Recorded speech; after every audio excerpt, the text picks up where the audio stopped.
አንደኛ ነገር እዚህ የመጣሁት ስለ ማርዳ ጉዳይ ላወራ ነው። ምናልባት ስለ ሕክምናዋ ከሆነ የፈለከው ማድረግ ትችላለህ። ለምን የፈለገው ያህል ገንዘብ ያወጣ ገንዘብ እቺን ምስኪን ልጅ የሚያደርግልን ከሆነ የፈለከውን ያህል ገንዘብ አውጥተን ተሳክማት ፈቅጄልሃለሁ። አመሰግናለሁ አባዬ። በፊትም ሩሩና ደግ እንደሆንክ በደንብ አውቃለሁ። በእርግጥ ከሕክምና ውጭ ደግሞ ሌላ ነገር ላወራ ነበር። ስለምን ጉዳይ ነው ደግሞ ልጅ? ማርዳን በማደጎ መልክ ወስደን ብናሳድጋት ብዬ አስቤ ነበር። በዚህ ምድር ላይ ደግሞ የቀራት አንድ ወንድሟ ቢኒያም ነበር። እሱን ደግሞ አጥተዋለች። አባዬ ከዚህ በኋላ እኛ የማንረዳት ከሆነ ምናልባት ማረፊያው ጎዳና ይሆናል ብዬ በጣም ሰግቻለሁ። ምን ነው ባለፈው ነው ያፈላውልሽን ቡና አልወደድሽም እንዴ? እስከ ዛሬ ከጠጣሁት ቡና አንቺ ያፈላሽውን ቡና የሚያክል ምንም ነገር የለም። በእውነት ነው የምልሽ። እንዴ ለካ እናንተም እንደኛ ቡና ተፈላላችሁ ማለት ነው። ተደራድለሽልኛል እንዴ? ቆይ እንዴት እዚህ መጣሽ? ማን ነው እዚህ እንዳለው የነገረሽ? የነገረችኝ ማናት? ቆይ እዛው ስልክ ውስጥ ማን ነበር እያለ ሲያወራ የነበረው? አስታወስኳት። ኩኩሻ ሲላት ነበር የነበረው። እሷን ተከትዬ ነው የመጣሁት። እሺ በፈጠረሽ አንዴ ብቻ ውጭ ወተን እናውራ። ሌላ ሰውም አለ ማለት ነው? እስኪ ንገሪ፣ ማን ነው እሱ? ይኸውልሽ ግድ የለሽም። ለራስሽ ጥቅም ሲባል ውጭ ወተን አንዴ ብቻ እናውራ፣ ወይ ደግሞ አንዴ ከዚህ ሂጂና ስልክ ልደውልልሽ። እንደዛ ከሆነማ እውነቱን ካልነገርሽኝ ከዚህ ንቅንቃል። ውይ የለማድ ነገር ልጅ ቡናውን ሳፈላ ልብስ ነካኝና ስቀይር ቆየው። ውይ እንግዳ እንዳለን አላወኩም ነበረ። እንዴት ነው? ሰላም እንዴት ናችሁ? የሀብልና የእዝራ አድናቂዎች በያላችሁበት ሰላማችሁ ብዝት ይበል። እንግዲህ አጸዴ መነን ያለችበትን ቦታ አውቃለች። አታዋርዳይ ነው አታጣልፈይ ብላለች ጓጉንቸር። በጣም የሚገርም ነገር ነው። በአንድ ድንጋይ ሁለት ወፍ። ኩኩሻንም ታጠምዳለች፣ እንዲሁም ደግሞ መነንን እጇ መረባ ውስጥ አስገብታታለች። መነን እየሰራች ያለችው ስራ በጭራሽ ትክክል አይደለም። እንግዲህ ስሟን እየቀያየረች እስከ ደግሞ ባክሽ መነን አትበይኝ ዘነቡ ብለሽ ጥሪኝ እያለች እየለመነች ነው። ሁለት ስም እንዳላት እንዲታወቅባት አትፈልግም። እንግዲህ ማን ይሉታል ስሙን ራሱ አስተዋውቆ ከዛ ደግሞ ወቁኝ ይመጣል ደብቁኝ። አስባችሁታል? በጣም የሚገርም ነገር ነው። እቺ መሰሪ የሆነች ልጅ አጸዴ የምትባል እንግዲህ እሷ ፈልፍላ ማደርስበት ነገር የለም። እስካሁን እየተሳካላት ያለው ነገር ቢኖር ሰው ማስገደል ነው። እንግዲህ ቢኒ ሞቷል። በጣም ነው የሚከብደውና የሚያሳዝነው። እሞቲም ወንድሜ እያለች ነው። ወንድሟ ከአፏ ተነጥሎ አያውቅም። እንግዲህ በጣም ነው የምታሳዝነው። እዝራም ተረብሾ እያለቀሰ ይገኛል። እንዴት አርጌ ነው ለወንድሟ የምነግረው እያለ በጣም እያሰበ ነው። ያሳስባል በእውነት። ጋሽን ደግሞ አባቴን ትመስላለህ ብላው ጋሽ ፈገግ ብሏል። የቤታቸው በረከት ነች። ለሙሽሮቹም አዲስ ስጦታ ናት። እንግዲህ ደስ የሚለው ነገር ከምንም በላይ ጋሽ ወይም አቶ እስክንድር ለእዝራ የምትችለውን ነገር ሁሉ አድርገህ አድናት፣ ገንዘብ የሚያድንልን ከሆነ ምንም ችግር የለም ብሎ ነጻ ፈቃዱን ሰጥቶታል። ለወደፊትም በማደጎ መልኩ እንግዲህ እንዲያሳድጓት ሁሉ ፈቃዱን ሰጥቷል። በጣም ደስ ይላል እንደዚህ አይነት አባት። የሆነት እንደዚህን ስፍስፍ የሚል አባት እንግዲህ ታሟል ተብላችሁ አስቡት። 1 ወር ነው የቀረው 2 ወር ነው የቀረው ሲሏችሁ እንደዚህ መሆን በጭራሽ የለበትም። አሁን ላይ ዶክተር አግኝተዋል። ዶክተሩም የሀብል አባት ነው። አይገርምም? አታምጣው ስለምትቆለለው ማለት እንደዚህ ነው። የሀብል አባት ነው ዶክተሩም። እንግዲህ ወይዘሮ ሀና እያፈላለገች ነው። እንዲሁም ወይዘሮ ዘነቡ አባቷስ እንዴት ነው ምንድነው ብላ እያጣራች ነች። ጅብ የሆነ ሴትዮ ገንዘብ መቼም አትጠግብም። እሷ ገንዘብ እንግዲህ ያስገድላታል። መጨረሻዋ ወደዛች ቡሌ ነው የሚመልሳት። መስገብገብ በዚህ ልክ ጥሩ አይደለም። ተስገብግባ ትዳሯን አታለች ለገንዘብ ብላ። እንግዲህ ገንዘብ ስታመልክ አሁንም ቢሆን ያላሰበችውን ነገር አገኛለሁ ብላ እየተስገፈገበ ትገኛለች። የሰውን ገንዘብ ለመዝረፍ በዚህ ልክ ልጇ ያልሆነችን ሴት ለወይዘሮ ሀና ልጅሽ ናት ብላ ማገናኘት እንግዲህ አስቡት። በጣም ከባድ ነው ይሄ። የሚገርመው ነገር ደግሞ ተንኮልና ክፋት ተሳክቶላት አያቅም። ልታስሄደው ትችላለች፣ ችግሩ ልታሰፋው ልታራዝምና ልታዘገይ ትችላለች እንጂ ሀብልና እናቷ መተዋወቃቸው የማይቀር ነገር ነው። እንግዲህ እዝራም የሚፈልግ ይሆናል እናትና አባቱን። ምክንያቱም ጋሼ እሱ አባት ስላልሆነ ይህንንም ሜርሲ እንግዲህ አልተፋታቸውም። አባቷም ተያለ ቢለምናት በጭራሽ ልትሰማው ፈቃደኛ አይደለችም። በጣም ነው የሚያሳዝነው። ስለዚህ እዝራ መስማቱ አይቀርም። ሀብል ሰምታለች። በቀጣይ ደግሞ እዝራ ይሰማል። እንግዲህ በጣም ነው የሚጎዳና የሚሰበረው። ዞሮ ዞሮ ጋሽ አባቱ ነው። ምንም የሚጨምር ምንም የሚቀንስለት ነገር የለም። እንግዲህ የስጋና የደም ትስስርነት ባይኖራቸውም ከአባትም በላይ ሆኖ በቃ አሳድጎታል። አሁን ላይ እንኳ ራሱ እንደ ህፃን ልጅ ነው ስስት የሚልለት። ስለዚህ ምንም ችግር አይፈጠርም በመካከላቸው። እንግዲህ ለምን ዋሸህ፣ ለምን እንደዛ አልከኝ ብሎ እዝራ ሊናገር ይችላል አባቱን። ያ ማለት ግን አንተ እንደዛ አይቼ ነው ብሎ መንገር ስለሚከብደውና አስፈላጊ ስላልሆነ ነው። ዞሮ ዞሮ እዝራ ይረዳዋል ብለን ሙሉ ተስፋ አለን። እዝራዬ አባትህን እንደምትረዳ እርግጠኛ ነን። ነገሮች ሁሉ ለአንተ መልካም እንዲሆኑ እንመኛለን። ያው አባትህ የዋሸህ እንዳትጎዳበት፣ የማንነት ጥያቄ ፈጥሮብህ በቃ አይደል ራስህ እንዳትጠላ፣ መፈጠሬ ስህተት ነው ብለህ እንዳታማረር። ለዛ በብዙ ምክንያት ነው ያልነገረህ እንጂ ስለማያስብልህ ምናምን አይደለም። በጣም ነው የሚያስብልህ እንደምታውቀው። በጣም ነው የሚወድህ። እንግዲህ ሜርሲ ደግሞ ለሱ ታደላለህ እያለች አባቷን እኝኝ ማለት ጀምራለች። በጣም ነው የሚከብደው። ከእንደዚህ አይነት ልጆች ፈጣሪ ይሰውረን። በጣም ከባድ ነው። አባቷን አመድ አፋሽ ነው ያደረገችው። እንግዲህ በሆነ ባልሆነ አባቷን ጋር መነጋገር፣ እስኪ አባቴ ይጎዳል፣ እስኪ አባቴ ይታመማል እንደዚህ ብላ በጭራሽ ድንገት አትልም፣ አታስብም። እንዲሁም ታሞ እያየችው እንኳ ራሱ በቃ መድኃኒት ላምጣ፣ እስኪ ልደግፈው፣ ውሃ ላምጣ አላለችም።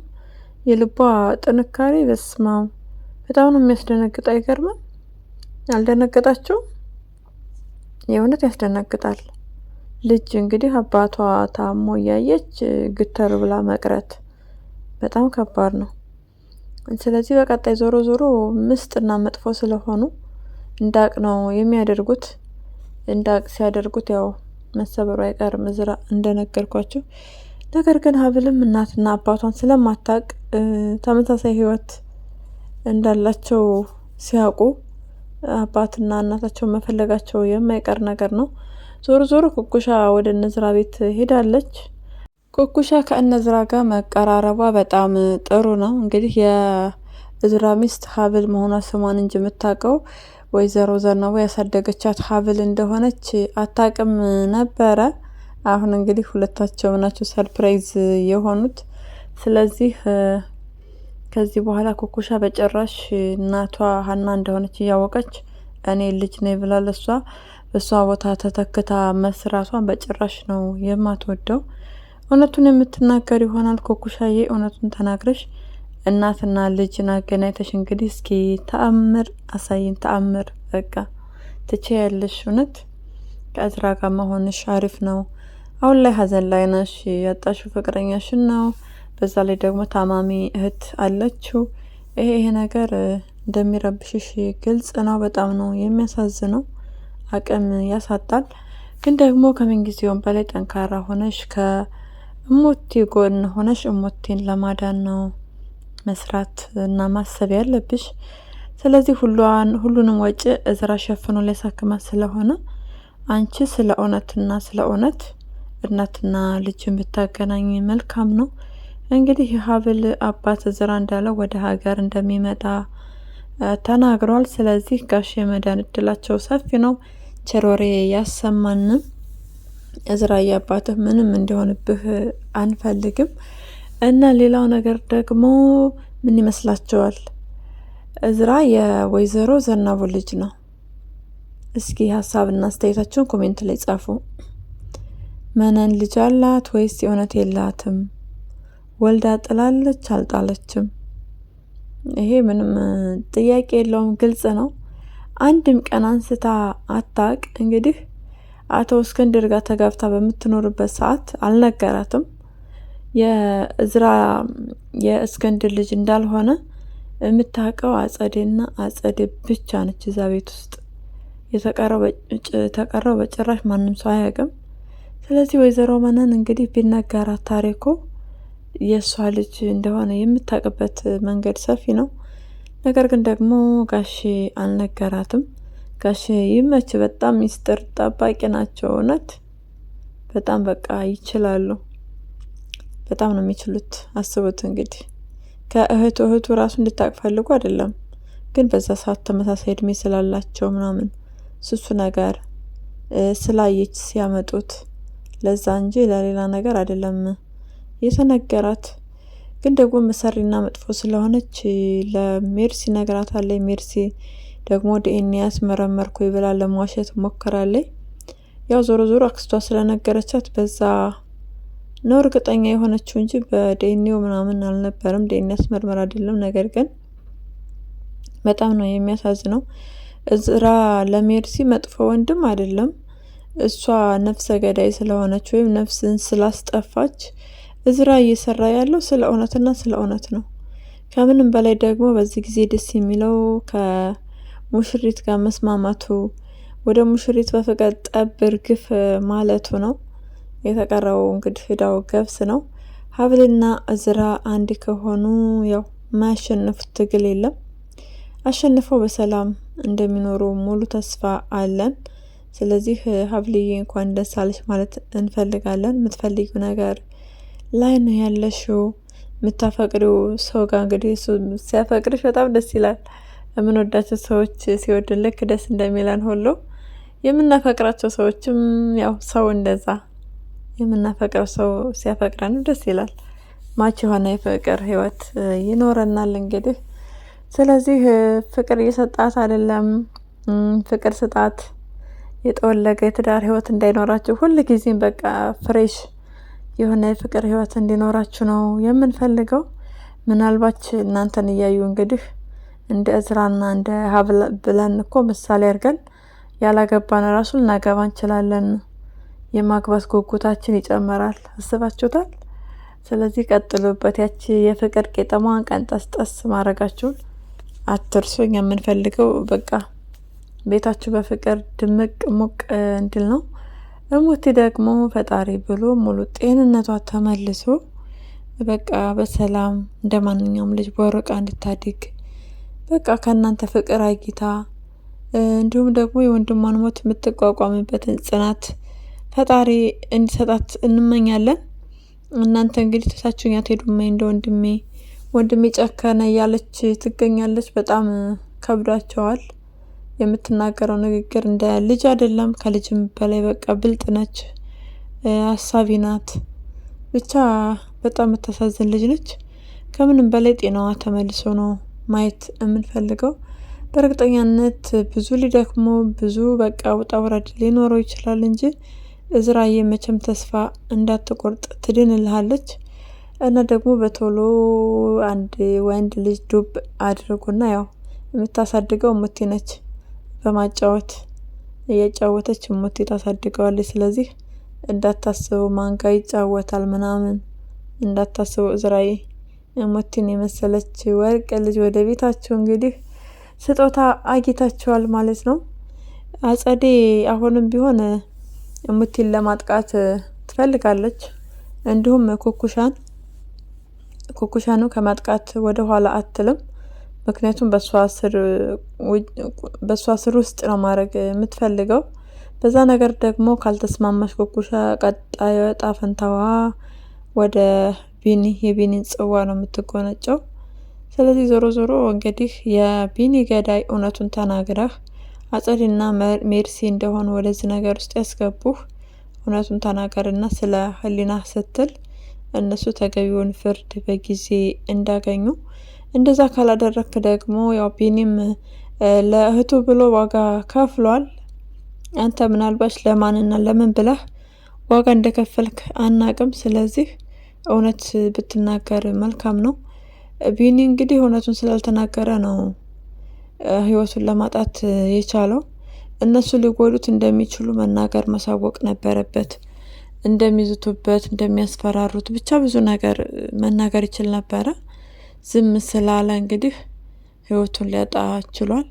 ስለዚህ አንተም ብትሆን በቀጣይ ብታስብበትና ስለ እውነትና ስለ ፍትህ ተናግረህ አንተም ቅጣትህን ተቀበል። አጸድና ሜርሲም ለህግ እንዲቀርቡ ማድረግ የራስህ ድርሻ ፋንታ ነው። ካለበለዚያ ደግሞ እንደነገርኩህ ቀጣይ አንተ የቢኒ እጣ ፈንታ ይደርሳል ማለት ነው። በዚህ አያያዛቸው የብዙ ሰዎችን ህይወት የሚያጠፉበት መንገድና እድላቸው ሰፊ ስለሆነ ስለ እውነት እንድትናገር በትህትና እንጠይቃለን። ለዛሬው ያዝንላችሁ ቪዲዮ ይህንን ይመስላል። በሌላ ቪዲዮ እስክንገናኝ ድረስ መልካም ጊዜ እንዲሆንላችሁ እንመኛለን። ለቻናሌ ደግሞ አዲስ ከሆነች ሰብስክራይብ፣ ላይክ እና ሼር በማድረግ ቤተሰብ ሆኑ። ሀሳብና አስተያየታችሁን ኮሜንት ላይ ጻፉልኝ። ስለምትከታተሉ ደግሞ እናመሰግናለን።